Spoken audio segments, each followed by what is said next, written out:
सभी विद्यार्थियों को नमस्कार। इससे पहले हम छंद के भाग 2 पढ़ चुके हैं। भाग फर्स्ट और भाग सेकंड 2 वीडियो इससे पहले हम पढ़ चुके हैं, जिसमें पहले भाग में हमने पढ़ा छंद की परिभाषा, छंद के प्रमुख अंग। दूसरे भाग में हमने पढ़ा सोरठा क्या है, दोहा क्या है। यदि वे 2 वीडियो आपको देखना हो तो इस वीडियो की डिस्क्रिप्शन में आपको वे उपलब्ध रहेंगे। आज हम पढ़ेंगे चौपाई छंद क्या है। चौपाई छंद क्या है तो देखिए, आप देख रहे हैं कि चौपाई एक सममात्रिक छंद है। सममात्रिक छंद है मतलब चारों चरणों में समान मात्राएं होती है, ठीक है, जिसके प्रत्येक चरण में 16 मात्राएं होती है। अब ये जितने भी यहाँ पे चरण हैं आप देख रहे हैं, चरण नंबर 1, चरण नंबर 2, चरण नंबर 3 और चरण नंबर 4, प्रत्येक चरण में 16 मात्राएं होती है। और चरण के अंत में गुरु और लघु वर्ण नहीं होते। जैसे यहाँ पे देख रहे हैं आप, गुरु गुरु वर्ण है, यहाँ पे गुरु गुरु वर्ण है, यहाँ पे भी गुरु गुरु है, यहाँ पे भी गुरु गुरु है। मतलब शर्त यह है कि गुरु और लघु ये वर्ण नहीं हो। यहाँ पे जैसे आप पहला चरण देख रहे हैं, बिनु पद चले सुने बिनु काना, कर बिनु कर्म करे विधि नाना, आनन रहित सकल रस भोगी, बिनु बानी बक्ता बढ़ जोगी। यहाँ पे आप मात्रा लगाएंगे तो जैसे बिनु है, बिनु के ऊपर 2 मात्राएं लगी, पद के ऊपर भी 2 मात्राएं, चले के ऊपर जैसे 3 मात्राएं, सुने के ऊपर भी 3 मात्राएं, बिनु के ऊपर फिर 2 मात्राएं और काना के ऊपर फिर 2 मात्राएं। अब यहाँ पे आप देख रहे हैं कि 1 2 3 4 5 6 7 8 9 10 11 12 13 14 और 15 और 16। तो यहाँ पे कुल कितनी मात्राएं हैं? 16 मात्राएं हुई। पहले चरण में मात्राएं कितनी हुई? 16। इसी प्रकार आप यदि दूसरे चरण में देखेंगे तो दूसरे चरण में भी 1 2 3 4 5 6 क्यों? क्योंकि ये ऊपर रहे 7 8 9 10 11 12 13 14 15 और 16, इसमें भी मात्रा हो गई 16। तीसरे चरण में भी मात्रा कितनी होगी? 16। और चौथे चरण में भी मात्रा होगी 16। तो ये उदाहरण किसका है? यह है चौपाई का। और चौपाई छंद कैसा है? सममात्रिक है, यानी चारों चरणों में मात्राएं बराबर होती है, प्रत्येक चरण में 16 मात्राएं होती है और चरण के अंत में गुरु और लघु वर्ण नहीं होना चाहिए। तो ये क्लियर हो गया चौपाई। इसके बाद आज का दूसरा छंद है वो है बरवे। तो ये क्या है? एक अर्ध सममात्रिक छंद है।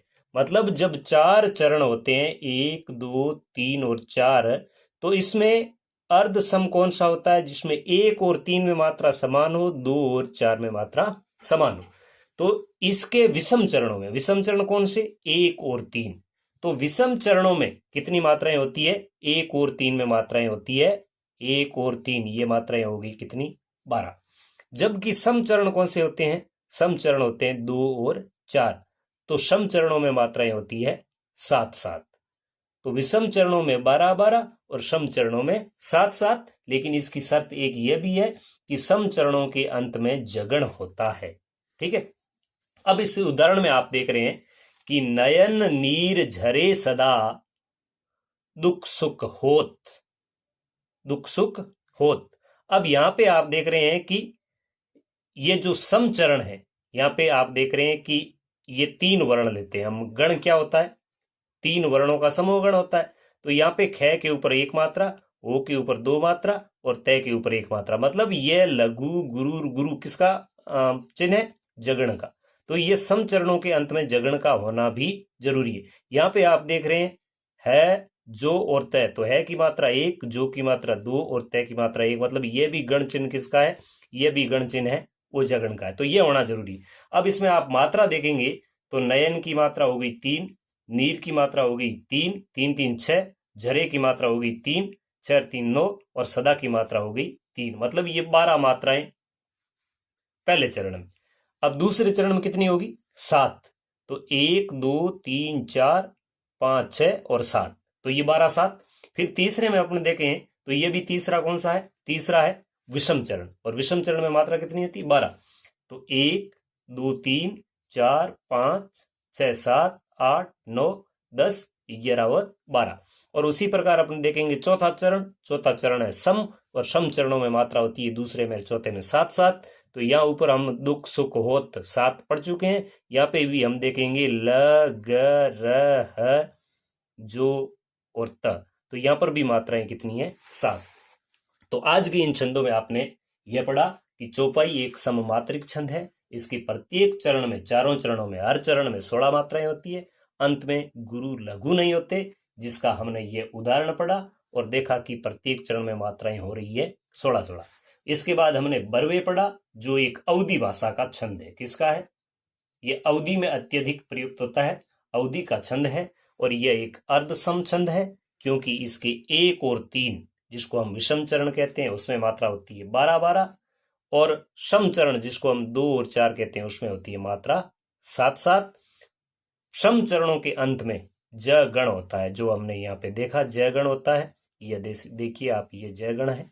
और इसका उदाहरण भी हमने यह देखा, क्योंकि यह होता तो प्रत्येक छंद है उसमें 4 चरण होते हैं, लेकिन यह दोआ और सोरठा की तरह यह भी 4 चरणों को हम 2 पदों के रूप में लिखते हैं। तो इसका नयन नीर झरे सदा पहला चरण, सुख दुख होत दूसरा चरण, हियो हर के बन पड़े तीसरा चरण, और लग रह जोत चौथा चरण। तो प्रिय विद्यार्थियों, कैसी लगी आपको आज की क्लास? जरूर आप कमेंट सेक्शन में जाकर अपनी राय दें, और दोनों वीडियो, पीछे के दोनों वीडियो डिस्क्रिप्शन में उपलब्ध होंगे, वहां से जरूर पढ़ें। मिलेंगे आगे की और क्लास के साथ, तब तक आज्ञा दीजिए। नमस्कार, जय हिंद।